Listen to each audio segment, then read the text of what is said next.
Hello.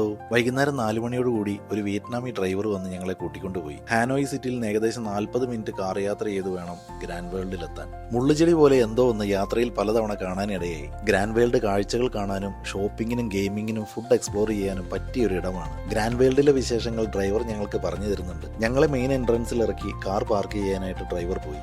വർണ്ണാഭമായ തെരുവുകളും canal തീരത്തുകൂടിയുള്ള നടത്തവും നമ്മളെ ഒരു റൊമാൻറ്റിക് ഫീലിലേക്ക് എത്തിക്കും. ഇറ്റലിയിലെ വെനീസിൽ കാണുന്ന ഗൊണ്ടോള ബോട്ടുകളാണ് ഇവിടെ കനാൽ യാത്രയ്ക്ക് ഒരുക്കിയിരിക്കുന്നത്. ലോകത്തിലെ ഐക്കോണിക് സംസ്കാരങ്ങളുടെ ഭംഗി ഗ്രാൻഡ് വേൾഡിൽ വരുന്നവർക്ക് ആസ്വദിക്കാം. ലണ്ടൻ പാലം, ഇറ്റലിയിലെ വെനീസ്, യൂറോപ്യൻ ലാൻഡ്മാർക്കുകൾ, Hong Kong street, Korean town, Tokyo town എന്നിങ്ങനെ നീണ്ടു കിടക്കുന്നു. 7 മണിയോടുകൂടി ഞങ്ങൾ ഇവിടുന്ന് ഇറങ്ങി. എനിക്ക് മുള്ളുചെടിയോട് സമാനമായി തോന്നിയത് രാത്രിയായപ്പോൾ വിവിധ വർണ്ണങ്ങളിൽ നഗരത്തിന്റെ ഭംഗി കൂട്ടി.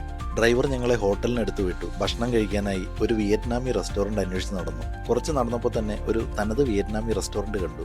മെനുവിൽ പരിചയം തോന്നിയ 1-2 ഭക്ഷണങ്ങൾ ഞങ്ങൾ പറഞ്ഞു. അതിൽ സൂപ്പും വിയറ്റ്നാമി നാടൻ സ്റ്റൈലിൽ ഉണ്ടാക്കിയ beef with sauce, sticky rice എന്നിവയായിരുന്നു. എല്ലാം തനത് രീതിയിൽ തന്നെ ആസ്വദിച്ച് കഴിച്ചു. പുറത്തിറങ്ങി ഷോപ്പിൽ നിന്ന് കുറച്ച് ഫ്രൂട്ട്സ് മേടിച്ച് ഞങ്ങൾ റൂമിലേക്ക് പോയി. നാളെ രാവിലെ ഒരു നീണ്ട യാത്രയുണ്ട്.